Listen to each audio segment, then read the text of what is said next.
जो hate crimes Hindustan में हो रही हैं उसमें भाजपा के राज्यों में, भाजपा जहां राज कर रही है उन राज्यों में पुलिस इस तरह के हेट ऑफेंसेस में, वायलेंस में, इंटिमिडेशन में शामिल हो गई। और मेरा ये मानना है कि इन पुलिस ऑफिसर्स के खिलाफ, जिन पुलिस ऑफिसर्स ने इस तरह की एफआईआर रजिस्टर करी है, उनके खिलाफ बहुत सख्त कार्रवाई होनी चाहिए। और ये अनफॉर्चुनेट है कि आज हमारे देश की अदालतें ये देख रही हैं लेकिन ये आदेश नहीं दे रही।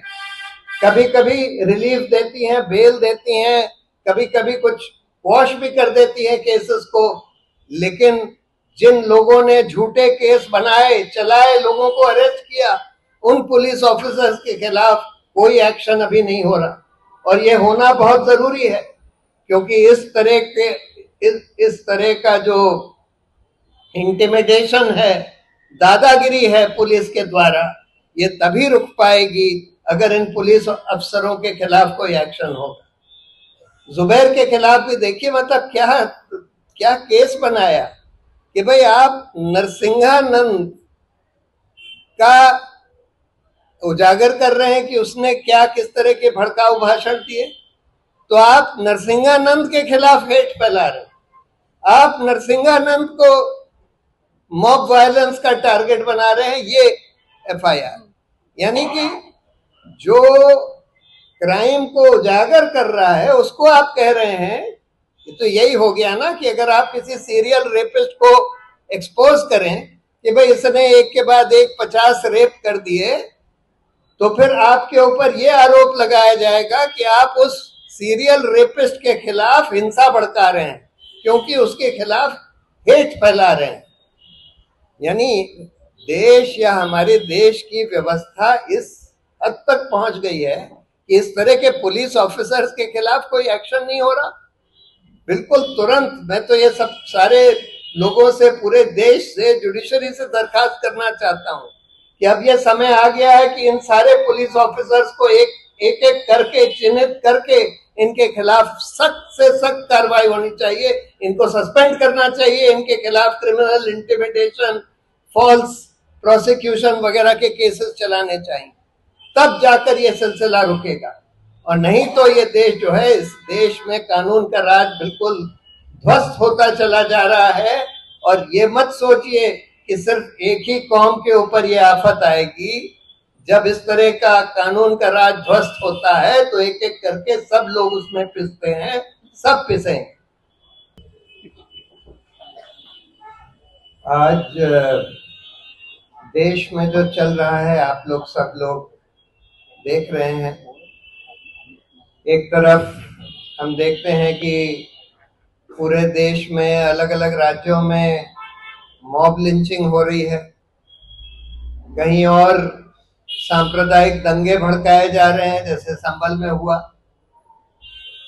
जगह जगह इस तरह की बेहुदी पिटीशन फाइल करी जा रही हैं कि ये मस्जिद के नीचे मंदिर था कई 100 साल पहले और उसकी खुदाई करके पता लगाना चाहिए कि इसके पहले मंदिर था, जबकि प्लेसेस ऑफ वर्शिप एक्ट में वो रोक लगा दी है कि 1947 में जो स्थिति थी वो यथास्थिति मेंटेन करी जाएगी।